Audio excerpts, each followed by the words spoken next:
জিল্লুকে খেপে উঠতে দেখেই টুবাই মুখের সামনে দুহাত জোর করে অনুতপ্ত কণ্ঠে বলে উঠল, জিল্লু ভাই, ভুল হয়ে গিয়েছে, মাফ করে দাও। গরিলাকে বান্দর বলাটা আমার একদম উচিত হয় নাই। টুবাইয়ের কথায় জিল্লু ফের তেড়ে ফুঁড়ে আসতে নিলে হেসে উঠল আরাপ। টেবিলের উপর থেকে নেমে দুহাত দুদিকে ছড়িয়ে ডাকলো টুবাই আর জিল্লুকে। ভাই যেহেতু ডেকেছে, সাপ নেউলের সম্পর্ক হলেও আরাপ অন্তঃপ্রাণ ওরা দুজনেই, তাই না এসে পারল না।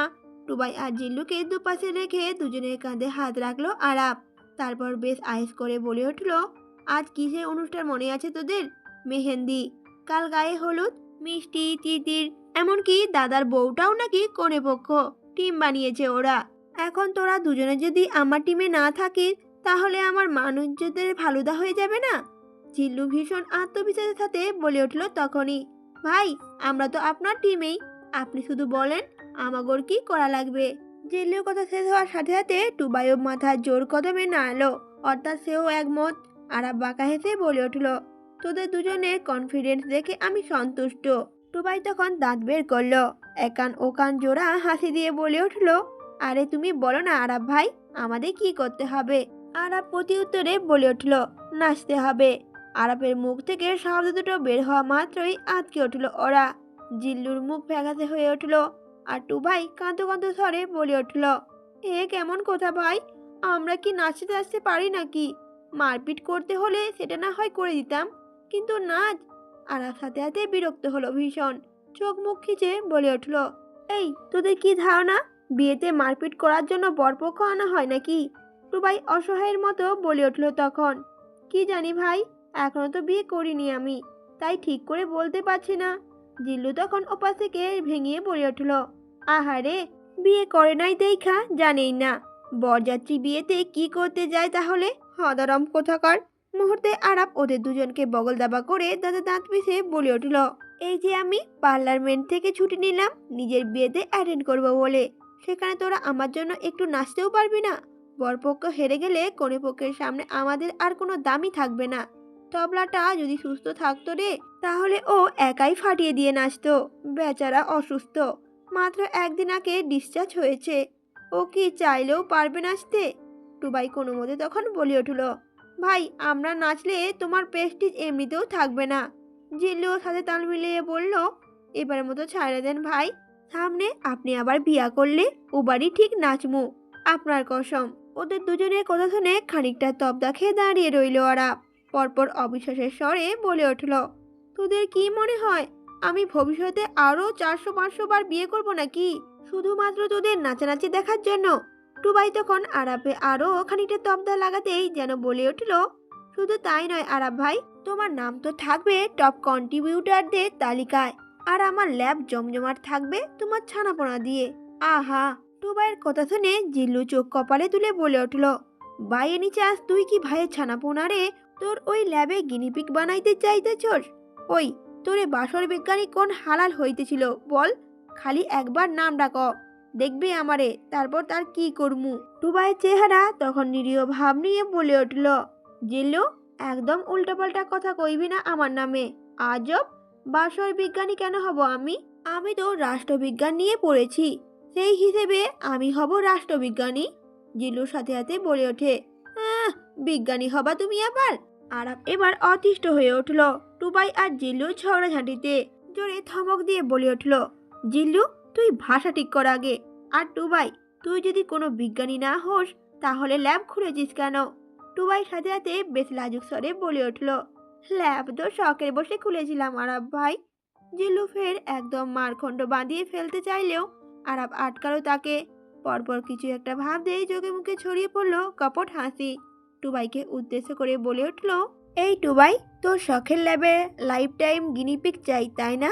টুবাই সাথে সাথে বলে উঠল, চাই তো আরাব ভাই, নতুন নতুন ল্যাব খুলেছি, কেউ সাহস করে রাজি হচ্ছে না গিনিপিক হওয়ার জন্য।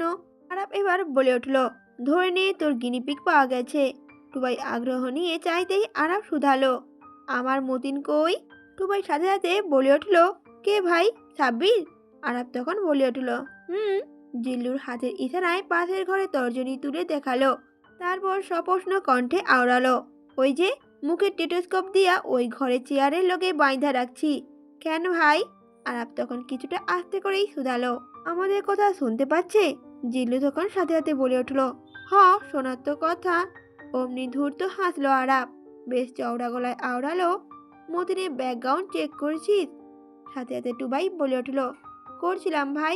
হালার বাপ মা মনে হয় কেউ নাই, আর থাকলেও সেপারেস্টে, মানে খোঁজ খবর রাখে না আর কি। হালার বিদেশে একটা মাল্টি ন্যাশনাল কোম্পানিতে জব করে, ছুটিতে আসে। ভাবিরা বিয়া কইরা দেশ ছাইরা ওই দিকেই পার্মানেন্ট হইতে চাইছিল। আরাপ ফিরে চাইলো এবার টুবাইয়ের দিকে, উচ্ছ্বাসিত স্বরে বলে উঠল, গ্রেট, তাহলে তো বেশি ঝামেলাই নেই। টুবাই, আজ থেকে আমার মতিন তোর লাইফ টাইম গিনিপিগ। যা টুবাই যা, জিলে আপনি জিন্দেগি, ইচ্ছে খুশি মতো এক্সপেরিমেন্ট কর ওটার সাথে। আরাপের কথাতে খুশিতে চকচক করে উঠল টুবাইয়ের চোখ মুখ। সে নিজেও বুঝতে পারছে আরাপ সাব্বিরকে ভয় দেখাতে এসব বলেছে, তবু আনন্দে আত্মহারা ভাবটুকু চেহারায় টেনে বলে উঠল, ভাই, আরাপ ভাই, তোমার বিয়েতেও আমি নাচবো, পাক্কা কনফার্ম। জিলুর সাথে সাথে দাঁতে দাঁত পিষল। টুবাই নাচলে তো তারও নাচা লাগবে, নইলে আবার আরাপ ভাইয়ের সুনজর থেকে পিছিয়ে পড়ে যাবে না সে। অগত্যা মুখ অন্ধকার বানিয়ে বলে উঠল, টুবাই নাচলে আমিও নাচবো আরাপ ভাই। অবশেষে সফল হওয়ায় হাসলো আরাপ। হুট করে কান খাড়া করলেই হয়তো শুনতে পেত পাশের ঘর থেকে কুই কুই আওয়াজ করছে সাব্বির। সবটা শুনে তার ঘাম ছুটে গেছে। এরা তার উপর কোন এক্সপেরিমেন্ট করবে? এরা কিসের কথা হচ্ছে এখানে? দুপুরে তপ্ত রোদ মাথায় নিয়ে বিয়ের জমজমাট আয়োজন চলছে চৌধুরী বাড়ি আনাচে কানাচে। আপাতত অর্কিড আর গোলাপের চোখ ধাঁধানো ডেকোরেশনে সাজাচ্ছে সারা ঘর। স্টেজ করা হচ্ছে বরপক্ষ আর কনেপক্ষে হাড্ডাহাড্ডি পারফরমেন্সের জন্য। ডালায় ডালায় রাখা হয়েছে মেহেন্দি, সেখানে মিষ্টি মুঠো ভর্তি করে গোলাপের পাপড়ি ঝরাচ্ছে। পরনে রয়েছে তার টিয়া রঙা কুচি দেওয়া তাঁতের শাড়ি, সামান্য ফুলের গয়না, চোখে কাজল আর ঠোঁটে মারুন রঙের লিপস্টিক। মূলত কনেপক্ষেরা আজ সবাই এভাবেই সাজবে, আর শুধু বউকে সাজানো হবে আট পৌরে শাড়িতে। বসার ঘর তখন মেহমানে ভরপুর। আরপের মা প্রথমে দ্বিমত করলেও এখন বেশ ছুটোছুটিতে কাজ করছে একমাত্র ছেলের বিয়েতে। এদিকে চৌধুরী বাড়ি কর্তারও একই অবস্থা, আত্মীয় স্বজনের সমাদরে টুটি রাখছেন না কোনো। এর মধ্যেই হাতে বিশাল বড় ফলের ডালা সহ উপস্থিত হলো তৈয়ব। পরনে তার গরদে সাদা পাঞ্জাবি, পিছনে টুবাই আর জিল্লিও আছে। তারা ফলমাল পড়েছে। ছেলেদের ড্রেস কোড বলে যে একটা ব্যাপার আছে, তারা সেটা বিশেষ গুরুত্ব দেয়নি। তা তাদের বেশভূষায় বেশ বোঝা যাচ্ছে।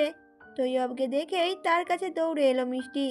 উচ্ছ্বসিত হয়ে জিজ্ঞেস করলো, তৈয়ব ভাই, আমাকে কেমন লাগছে বলো তো? তৈয়ব আদলের তীব্র অনীহা মেখে আওড়ালো, একদম বাজে লাগছে, বিচ্ছিরি। যা তো এবার সামনে থেকে সর। মানে কিছু হতে না হতেই ডাকাত দলের সর্দারের মতো রাস্তা আটকে দেওয়া ছাড়া তোর কি আর খেয়ে দিয়ে কোনো কাজ নেই মিষ্টি? মুহূর্তের মাঝে চুপসে গেল মিষ্টির মুখখানা। অন্ধকার নামলো তার কাজল টানা চোখে। মাথাটা নুয়ে বাধ্য মেয়ের মতো সরে দাঁড়াতেই তৈয়ব আর জিল্লু থালা হাতে ভিতরে ঢুকলো। শুধু টুবাই ঢুকলো না, সে ধীর পায়ে মিষ্টির সামনে এসে দাঁড়ালো, মাথায় হাত রেখে বলল, মিষ্টিটাকে তো আজ শাড়িতে একবারে টিয়া পাখির মতো লাগছে। টুবাইয়ের কথা শুনে মিষ্টির মুখ তখনও ভার। সে সেভাবেই আওড়ালো, তোমাদের দলের মাতব্বর যে আমাকে প্যাকানির সাথে তুলনা করে গেল, সেবেলা। কপালে ভাঁজ ফেলল টুবাই। উত্তর না দিয়ে আচমকাই চশমা খুলে হাতে নিল। সাদা শার্টের আস্তিনে সেটা মুছে আবার চোখে পড়ল। তারপর ঝুঁকে এসে ড্যাবড্যাবিয়ে চাইল মিষ্টির মুখের দিকে। তারপর বলে উঠল, এবার থেকে যে তোমাকে প্যাকানির সাথে তুলনা করবে তাকে বলে দেবে তুমি। আমার সাথে প্যাকানি তুলনা করলে তার কপালেও প্যাকানির মতো বউ জুটবে। টুবাই এতটা কাছে চলে আসায় মিষ্টি একটু হকচকালো বটে। কিছুটা পিছিয়ে গিয়ে বলে উঠল, সেটা না হয় বুঝলাম, কিন্তু তুমি চশমা মুছলে কেন তখন? টুবাই এবার সোজা হয়ে দাঁড়ালো, বেশ চিন্তিত স্বরে বলে উঠল, না মানে শিওর হচ্ছিলাম কোনো মানুষ দেখছি না পড়ি। মিষ্টি প্রথমে খানিকক্ষণ ফ্যাল ফ্যাল চোখে তাকিয়ে রইল, কিন্তু পরে যখন বুঝলো টুবাই ফ্ল্যাট করছে তার সাথে, তখনই চোখ কপালে উঠল তার। মুখের রং বদলেই রক্তিম হতেই ছুটে পালালো সে টুবাইয়ের সামনে থেকে। মিষ্টিকে পালাতে দেখে টুবাই মাথায় পিছনে হাত রেখে হাসলো নিঃশব্দে। ফর্সা চেহারায় ফুটে উঠল আলতো লাজুক রেখা। মিষ্টিটা আরাপ ভাইয়ের বন্যা হলে হাতে পায়ে হলেও ধরে তাকে বউ করে নিত, কিন্তু এত সুন্দর মেয়েটাকে কিনা তৈয়ব পাত্তাই দিচ্ছে না। আশ্চর্য। দ্বিপ্রহরের বাতাসে বিয়ের আমেজ। চৌধুরী বাড়িতে গিজগিজ করছে মেহমান। ফুলের ডালা নিয়ে বরকনাতে ছোটাছুটি চলছে নিরন্তর।